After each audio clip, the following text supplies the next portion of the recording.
நம்மைச் சுற்றி நம் கண்களுக்குத் தெரியாத ஒரு உலகம் இயங்கிக் கொண்டிருக்கிறது என்று சொன்னால் நம்புவீர்களா?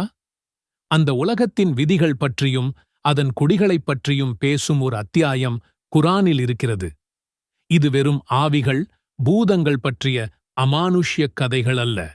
இது பிரபஞ்சத்தின் மறைக்கப்பட்ட விதிகளைப் பற்றிய ஒரு ஆழமான பார்வை. அதுதான் சூரத்துல் ஜின். நம்மில் பலர் இந்த அத்தியாயத்தை ஜின்களை விரட்டும் ஒரு மந்திரமாக மட்டுமே பார்க்கிறோம். ஆனால் அதில் அல்லாஹ் சொல்லியிருக்கும் ஆழமான ரகசியங்களையும் அற்புதங்களையும் பற்றித்தான் இன்று விரிவாக பார்க்கப் போகிறோம். சூரத்துல் ஜின் திருக்குரானின் 72வது அத்தியாயம். மக்காவில் அருளப்பட்ட இந்த சூரா 28 வசனங்களைக் கொண்டது. ஜின் என்ற அரபு வார்த்தைக்கு மறைக்கப்பட்டது என்று பொருள். ஜின்கள் மனிதர்களின் பார்வையிலிருந்து மறைந்து வாழ்வதால் அவர்களுக்கு இந்த பெயர் வந்தது. இந்த அத்தியாயத்தின் பெயர் ஜின்களைப் பற்றி இருந்தாலும் இது அவர்களைப் பற்றிய பயமுறுத்தும் கதைகளைக் கொண்டதல்ல. மாறாக இந்த அத்தியாயத்தின் மையக்கருவே மிக அற்புதமானது.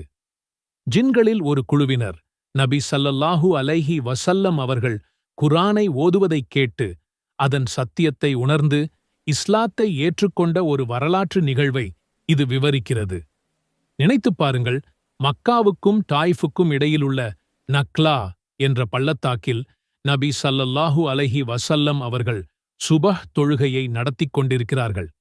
அப்போது அவர்கள் குரானை சத்தமாக ஓத அந்த வழியாகச் சென்ற ஒரு ஜின் கூட்டம் அந்த வசனங்களைக் கேட்கிறது. அதைக் கேட்ட மாத்திரத்தில் அதன் சொல்லழகிலும் ஆழமான கருத்திலும் அவர்கள் மெய் மறந்து போகிறார்கள். அமைதி, அமைதியாகக் கேளுங்கள் என்று தங்களுக்குள் கூறிக்கொண்டு அதை முழுமையாகச் செவிமடுக்கிறார்கள். அந்த தெய்வீக வார்த்தைகள் அவர்களின் உள்ளங்களை தைக்க அந்த நொடியே அவர்கள் ஈமான் கொள்கிறார்கள். இந்த நம்ப முடியாத மாற்றத்தை விவரிப்பதுதான் சூரத்துல் ஜின்னின் தொடக்கம். ஆக இந்த சூரா ஜின்களைப் பற்றியது என்பதை விட குரானின் மகத்துவத்தைப் பற்றியது.